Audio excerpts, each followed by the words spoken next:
Welcome to the Software Process and Measurement Cast number 663. I'm Tom Cagley, your host. This week, we explore the impact of process. I know that word. Problems in prioritization. Prioritization requires a steady hand and consistency. The process, there it is again, for prioritization should have more in common with a well-oiled basketball or football team than 5-year-olds playing soccer in the schoolyard. How the moving parts work together is a process. We also have a visit from Tony Timbol discussing freestyling user story formats in his To Tell a Story column.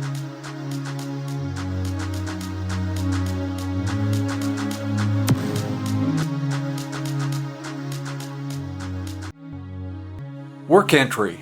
Poor prioritization process. Prioritization requires a steady hand and consistency. The process for prioritization should have more in common with a well-oiled basketball or football team than 5-year-olds playing soccer in the schoolyard.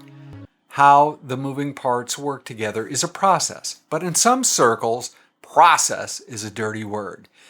That reaction leads to all sorts of expensive and avoidable problems when processes are abandoned or not fixed. The problem with the knee-jerk reaction, and it is a reflex to the word, is that almost everything in the world involves a process. From sex, look it up, actually, WebMD, to making coffee. Even the ubiquitous agile framework Scrum leverages processes. The real culprit is not processes per se, but rather adopting bad or inappropriate processes. 4 classic process problem categories that have a negative impact on prioritization include fire and forget. This category includes all of those prioritization processes that never go back and find out that the criteria used during prioritization actually panned out. The lack of follow-up to determine if the cost, ROI, increase in sales, throughput, or quality that defined impact and importance were true makes it very easy to shade or spin the story to make any piece of work look more important. Doing work that isn't the most important leaves money on the table and puts jobs at risk. The solution? Measure the impact of every significant piece of work. 2. Random walk. There's nothing more frustrating than building a case for a piece of work only to find out that the goalposts have moved or that the rules you have to play by are not the rules that others run by. Once upon a time, I was a department manager at a major financial institution. I worked with great people. I did fun work, but the processes for getting anything approved changed, at least quarterly, and sometimes as we were working through the prioritization process itself. Our department required a full-time financial analyst. It's not an apocryphal statement. While circumstances changed, the process had become so complex and brittle that anything other than an act of God was ignored. We did a lot of stuff that was not as high value as it should have been. A special case in this category is the perception that the rules are not transparent. This is a situation in which different teams or parts of the organization have different criteria for getting work prioritized and accepted. During university, I worked for a firm that was privately held by a single family. Projects proposed or supported by specific family members always jumped to the head of the list, even though sales and profit were the published criteria. Solution: establish a stable approach to prioritization. Everyone involved knows that the criteria and rules for prioritization. That's what's necessary. When the process evolves, and it will, make sure that all stakeholders are aware. Another part of the solution would be to involve the stakeholders in the evolution of the process. Getting the stakeholders of the process together to design and build the process invokes the IKEA effect. Dan Ariely, the eminent economist, describes the IKEA effect as the basic idea is that after we devote effort to something, we have a more positive feeling toward it, we become attached. 3. Magical thinking. Just declaring a process exists and that the most important work is at the top of the list does not mean that the work of prioritization is done. Rarely is there one single key approach or metric that forecasts what will be important next week, let alone next quarter. Prioritization needs to account for differences in evaluation criteria and time horizons without reverting to an ad hoc approach. Solution: break work into smaller independent pieces to reduce the priority drift due to long time horizons. Reprioritize more often. Do this publicly to avoid the perception of capriciousness. 4. Garbage in, garbage out. Or worse, garbage in, gospel out. This scenario is fairly common, often caused when the process is a check-the-box event or when no one does any due diligence on the rationale for why any piece of work is more important than the other. Another common cause of this phenomena occurs when the goal of the organization or subgroup is nebulous. Not understanding where the organization is heading generates crappy decisions because it's impossible to have the proper context. Solution: have a prioritization process, use it. Care about prioritization as a way of working. Make sure that proponents for the work are responsible for shepherding it through prioritization and delivery. Make sure that someone with the right level of authority is responsible for attaining the results. That individual needs also to have the responsibility for letting the organization know if the context shifts and when to redeploy resources and people. Poor process leads to doing the wrong work, or as bad, doing the right work at the wrong time. Most of the issues in this story are self-inflicted wounds. Have a process, use the process, and make sure everyone understands the process. This doesn't guarantee you'll do the right stuff, but it increases the likelihood. Thoughts, comments, all welcome. Please feel free to reach out to SPaMCAST at spamcastinfo@gmail.com. Leave a message at 01-440-668-5717 or leave a comment on the blog, tomcagley.com.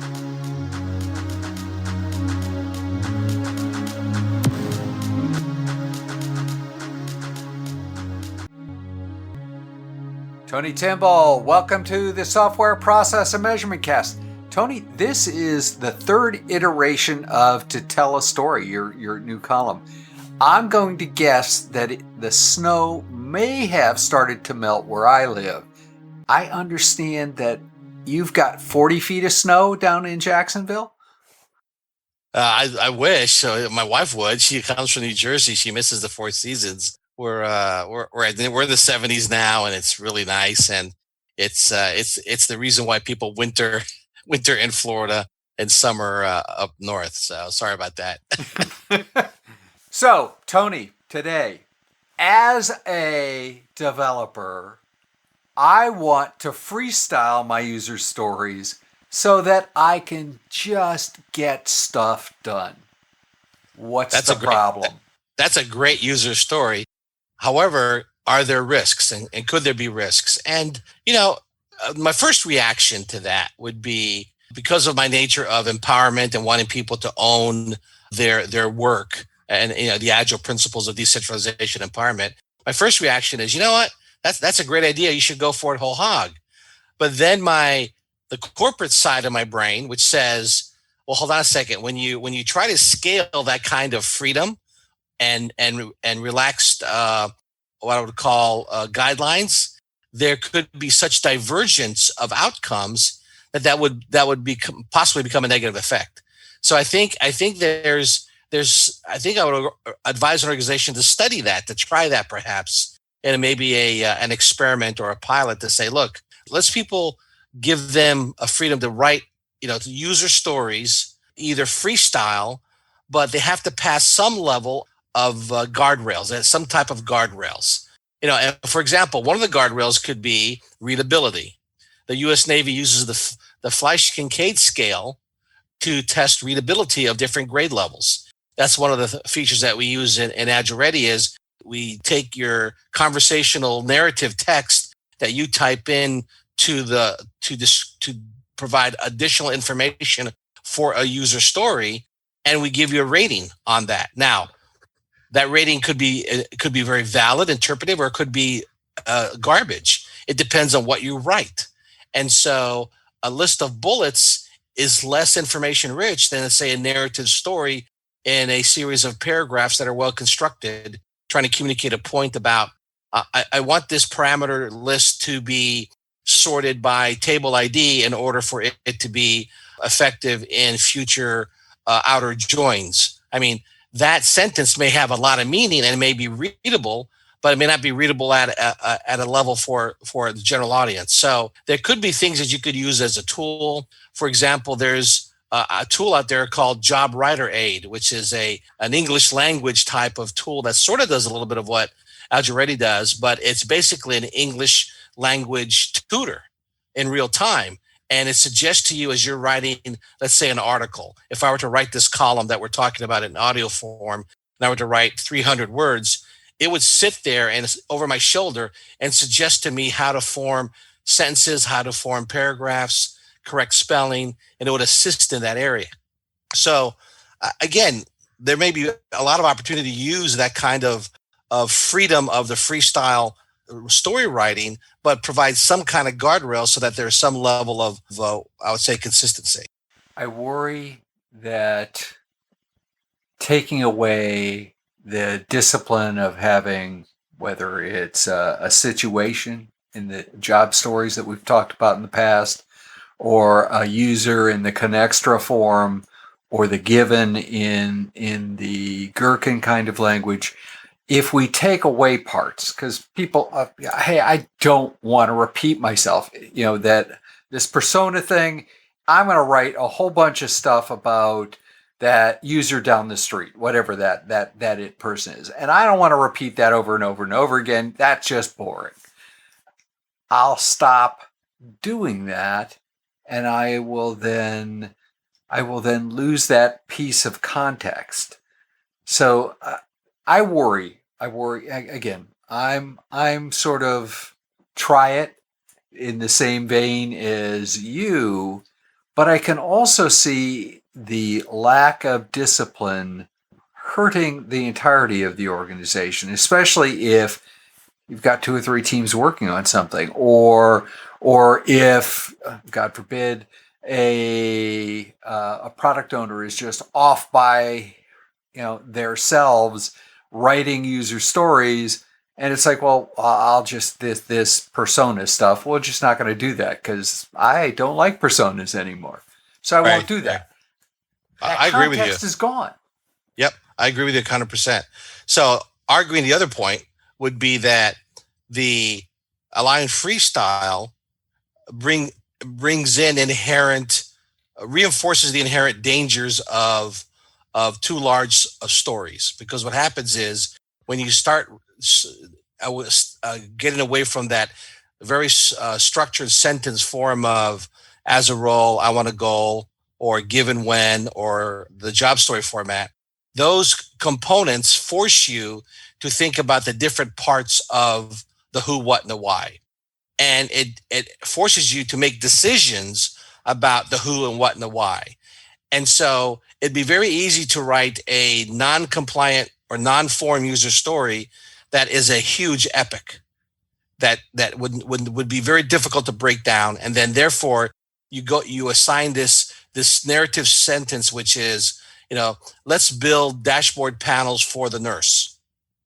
And it's a huge story, and it requires a lot of verbal real-time elaborations during the sprint, which then creates delay. And all of a sudden you realize, you know what, this thing was actually 25 stories, which we never would have been able to get done in the 2-week iteration.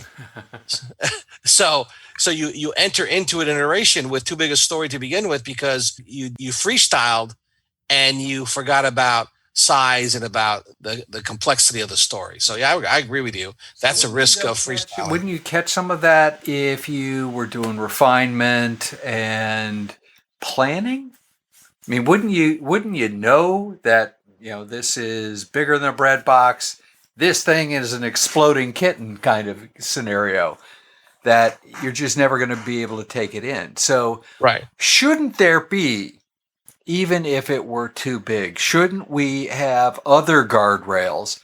And perhaps what I'm trying to sort of set a trap for is if we allow laissez-faire on user stories, maybe we just won't do refinement because that's just another meeting. We'll just take it into the iteration, or better yet, we'll just make it a variable iteration. So we'll call it done when we get done with. I actually ran into that the other day. Wow. It's like, well, we generally do 2-week iterations, but we're doing a 4-week one this time because the stories were too big.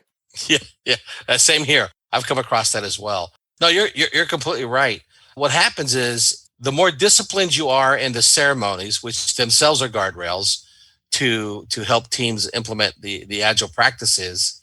If you combine that with freestyling, what happens is you enter into a backlog refinement session, and the best practice is you've gone in there with a ready story that the team can understand. You go into the backlog refinement, you have a story that's too large. The backlog refinement session goes an hour and very little gets done. And before you know it, all you've done is talk about that one story 5 different ways from Sunday, and you never really decomposed it. So the quality of how a backlog refinement session goes may or may not be the proper guardrail, maybe an incorrect guardrail, maybe a sieve that lets everything through. So yeah, that's a good point. Tony, in your practice, when somebody says, I just want to try getting something done, how do you advise them? You know it's too big. They know it's too big. They don't know it's not well formed. But Tony, we're just gonna work on it some, and then we'll see. I come across that quite a bit, and especially for stories that are essentially pseudocode programming stories, not user stories, and they're inherently large to begin with. And so there's this fear that the team will not be productive because they got to get to work. And so there's this myth that developers need to be heads down coding and never do any planning. Well, planning is equivalent to designing, is equivalent to thinking before you start the coding. Coding should be the last thing that you do after you've thought through everything. And now you're able to code quickly because you've thought through all of the risks and the constraints and everything that you need to do in order to get the code quickly, unit test it, get it out the door. So what I say is that, fine, if this process is working for you, then the metric should be that you don't have any stories escaping to the next sprint. And if that is the case, then I agree with you. Keep doing what you're doing. But if you're continually moving stories to the next iteration, then your process isn't working. So you tell me which one it is. So I'd rather than me telling them that they have to do it a certain way, I ask them the question, which is, what are you actually experiencing, so that there is some actual evidence or data to help then shape their opinion, because you're bringing in the idea that a properly sized story will be scoped for the capacity of that team. And if it's not, there's something with the process. There's something wrong with that process. So now if you agree to that, now we can have a conversation about addressing your process of maybe using the user story form with a more discipline as opposed to freestyling. Tony, fabulous advice. How can people continue the conversation? How can they reach out to you, communicate with you, find out about your wonderful product, Agile Ready? Send me an email at tony.timbol, Timbol, at agileready.net, the way it sounds. I'm on LinkedIn. You can search for Tony Timbol. I have 2 LinkedIn profiles, one for Agile Ready and one for my current job at an enterprise healthcare company. And then if you want to experiment or play with the tool, beagileready.com. Just go there and try a trial subscription, and let's start a conversation. Hey, and by the way, tell them that you heard about it on the Software Process and Measurement Cast. Yes, Tony, indeed. Fantastic. Thank you again. We look forward to talking more about user stories on your wonderful column To Tell a Story, because very frankly, this is hands-on, blood and guts stuff that people just don't get by picking up a book They have to talk to somebody who actually goes out there and lives it. Thank you, sir. Bye-bye.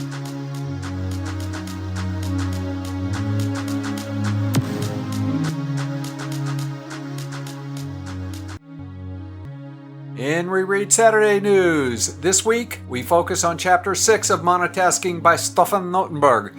This chapter is titled Simplify Cooperation. Cooperation requires communication. Messing communication up is a problem that is the responsibility of every person involved in trying to communicate. Last week's experiment focused on evaluating each task as I put it on my shortlist for operacy. One of the outcomes was that I broke work into smaller chunks, which were simpler and more practical. I also found parts of the work that I did not have to do in order to satisfy the goal of the task. I'm contemplating how to build the idea of operacy into how I approach and talk about user stories. This week, I'm going to focus on using more deliberative communication as a way to help guide conversations. Remember, buy a copy of Monotasking, link in the show notes, support the author, read along, do some experiments and share them. Because very frankly, reading a book like this is not just about learning about these ideas, it's putting them into action. In the Software Process and Measurement Cast number 664, I talked to Sunny Han, CEO and founder of Fulcrum. Sunny and I talk about entrepreneurship and building an ERP system from scratch. That sounds way too tame. We talked motivation. We talked agile development, and we talked about what it takes to see a vision through to reality. If process improvement is a never-ending journey, why do so many people ask, are we there yet?